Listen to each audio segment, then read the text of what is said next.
दोस्तों, औरैया जिले के सहार थाना क्षेत्र में एक दिल दहला देने वाली घटना सामने आई है, जहां शादी के महज 15 दिनों बाद ही पत्नी ने अपने प्रेमी के साथ मिलकर पति की हत्या करवा दी। यह मामला मेरठ के सौरभ राजपूत हत्याकांड से मिलता जुलता है, जिसने पूरे इलाके को हिला करके रख दिया है। दोस्तों, स्वागत है आपका हमारे इस यूट्यूब चैनल पर आने के लिए। दोस्तों, यहाँ तक देख ही चुके हैं तो लास्ट तक इस वीडियो को ज़रूर देखें, और चैनल को अभी तक सब्सक्राइब नहीं किए हैं तो वीडियो को लाइक और चैनल को सब्सक्राइब जरूर कर लीजिए। तो दोस्तों, आइए शुरू करते हैं इस घटना की शुरुआत।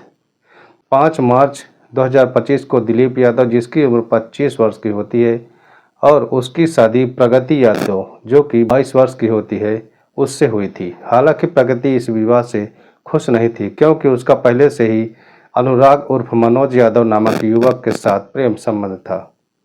दोस्तों, परिवार के दबाव में आकर प्रगति ने दिलीप से शादी की थी, लेकिन उसका दिल अभी भी अनुराग के लिए धड़क रहा था।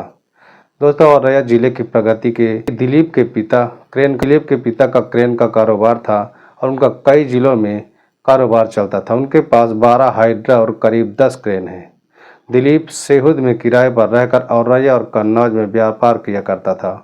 तो 5 मार्च को शादी के बाद प्रगति नगला दीपा चली गई। 10 मार्च को परिजन चौथी की रस्म में उसे मायके हजियापुर ले आए। दोस्तों, शादी के बाद प्रगति और अनुराग ने मिलकर दिलीप को रास्ते से हटाने की योजना बनाने लगे। उन्हें अछलदा निवासी रामजी चौधरी को 2 लाख रुपए की सुपारी भी दे दी, जिससे 1 लाख रुपए प्रगति ने अपने जेवर बेचकर और मुंह दिखाई में मिले पैसों के जुटाए थे।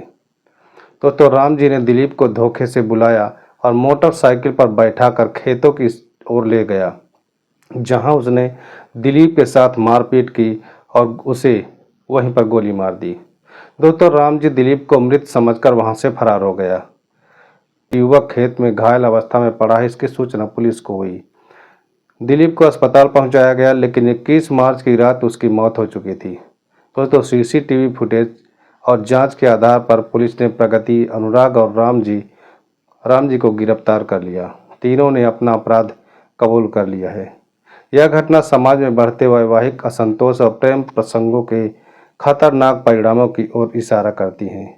दोस्तों, ऐसे मामलों में संवाद और समझौते की आवश्यकता ही नहीं होती, ना ही हिंसा और अपराध की। दिलीप की मौत के बाद पूरे गांव में हड़कंप मच गया था। पुलिस की तफ्तीश जैसे जैसे आगे बढ़ी, वैसे वैसे एक नया मोड़ आता गया। दोस्तों, प्रगति की हरकतें संदिग्ध लग रही थी। शादी को महज 15 दिन हुए थे और पति की मौत पर उनकी आंखों में आंसू तक नहीं थे। वह न तो ज़्यादा दुखी दिख रही थी और न ही किसी से ज़्यादा बात कर रही थी। दोस्तों, पुलिस ने जब उसके फ़ोन की कॉल डिटेल्स खंगाली तो सच्चाई धीरे धीरे बाहर आने लगी। जब पुलिस ने प्रगति का फ़ोन कब्जे में लिया तो उसमें अनुराग के साथ लगातार हुई लंबी बातें। 17 मार्च को प्रगति और अनुराग ने एक होटल में रात बिताई थी, जबकि उस दौरान दिलीप अपने घर पर अकेला ही रहता था।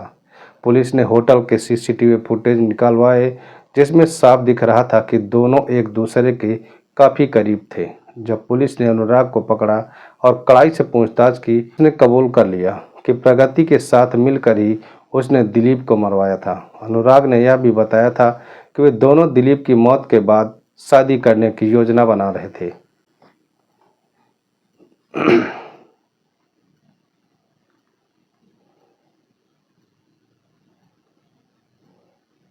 दोस्तों, जब दिलीप के परिवार वालों की सच्चाई पता चली तो वे आग बबूला हो गए। उनका कहना था कि अगर प्रगति को शादी नहीं करनी थी तो उसने मना क्यों नहीं किया था, क्यों उसने उनके बेटे की जिंदगी को बर्बाद कर दी।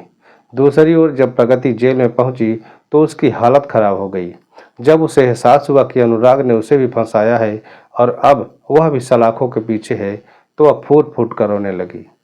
उसने पुलिस से कहा कि काश मैंने पहले ही सब कुछ बता दिया होता तो आज यह दिन नहीं देखना पड़ता। जो पत्नी थी जिसने अपने प्रेमी संग मिलकर पति को मरवाने की साजिश रची, अनुराग जो उसका प्रेमी था जिसने हत्या की योजना बनाई और हत्या के बाद प्रगति से शादी करने का सपना भी देख रहा था। तीसरा आरोपी रामजी चौधरी, जो सुपारी किलर था जिसने पैसों के लिए दिलीप की हत्या कर दी थी। अब भी षड्यंत्र की धाराओं में मुकदमा दर्ज हुआ है इनके खिलाफ।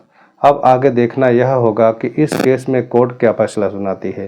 दोस्तों, प्रगति को जेल में डाले हुए अब पहले तो उसे भरोसा था कि अनुराग उसे बचाने की हर कोशिश करेगा, लेकिन धीरे धीरे उसे सच्चाई समझ में आने लगी। अनुराग ने खुद को बचाने के लिए सारा दोष प्रगति और रामजी चौधरी पर डाल दिया था। उसने पुलिस के सामने बयान दिया कि मैं तो सिर्फ प्रगति से प्यार करता था, लेकिन हत्या की योजना उसी ने बनाई थी। मुझे तो बाद में पता चला था कि उसने सुपारी देकर दिलीप को मरवाया है। इस बयान के बाद कोर्ट ने अनुराग को साजिश रचने के आरोप में बरी कर दिया और उसे सिर्फ सबूत नष्ट करने का दोषी ठहराया, जिससे उसे मामूली सजा हुई। वह कुछ ही महीनों में जेल से बाहर आ गया। उधर प्रगति और रामजी चौधरी को आजीवन कारावास की सजा सुनाई गई। जेल में प्रगति अब एक नई दुनिया का सामना कर रही थी। वहां उसे कोई औरतें मिली जिनकी कहानियां भी कुछ ऐसी ही थी।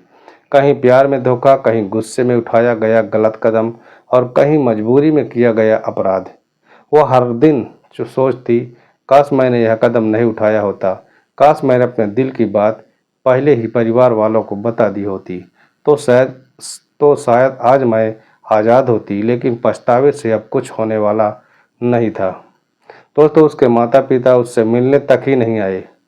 समाज ने उसे पहले ही भुला दिया था। अनुराग, जिसे पाने के लिए उसने सब कुछ दांव पर लगा दिया था। अगर प्रगति ने अपने माता पिता को सच पहले ही बता दिया होता तो यह सब नहीं होता। प्यार और जुनून में फर्क होता है। प्यार त्याग सिखाता है, लेकिन जुनून इंसान को अंधा बना देता है। गलत फैसलों का नतीजा पूरी जिंदगी भुगतना पड़ता है। एक छोटी सी गलती कई जिंदगियां बर्बाद कर सकती है। दूसरों की जिंदगी छीनकर कभी भी अपनी खुशी नहीं पाई जा सकती है। क्या समाज ऐसे लोगों को दूसरा मौका देता है? क्या प्रगति अपनी बाकी जिंदगी लोगों की मदद करने में बिता पाएगी, या फिर उसकी सज़ा सिर्फ जेल की सलाखों तक ही सीमित रहेगी? ये सवाल हमारे लिए है, क्योंकि वो समाज है जो कभी माफ़ करते हैं तो कभी नहीं। यह घटना हमें यह सिखाती है कि रिश्तों में ईमानदारी और पारदर्शिता कितनी महत्वपूर्ण है। यह कहानी हमें यह सोचने पर मजबूर करती है कि क्या हम अपने समाज में रिश्तों की अहमियत को सही मायने में समझ पा रहे हैं। दोस्तों, आइए हम सब मिलकर एक ऐसे समाज का निर्माण करें जहां प्रेम, विश्वास और समझौते की बुनियाद पर रिश्ते कायम हों। दोस्तों, यह कहानी आपके लिए सिर्फ एक घटना नहीं बल्कि एक सीख है। हमारा मकसद आपको डराना या किसी का दिल दुखाना नहीं, बल्कि आपको सतर्क और जागरूक बनाना है। दुनिया में बहुत कुछ ऐसा होता है जिससे हम अनजान रहते हैं, लेकिन अगर हम सतर्क रहें तो कई मुसीबतों से बच सकते हैं। दोस्तों, अगर आपको यह वीडियो पसंद आया हो तो इसे लाइक करें और अपनी राय हमें कमेंट में ज़रूर बताएं। और हाँ, अगर आपने अभी तक हमारे चैनल को सब्सक्राइब नहीं किया है तो तुरंत कर लीजिए, ताकि आगे भी ऐसी ही ज़रूरी और सच्ची कहानियाँ आप तक पहुँचती रहे। जल्द मिलते हैं एक नई कहानी के साथ। तब तक अपना और अपनों का ख्याल रखें। धन्यवाद।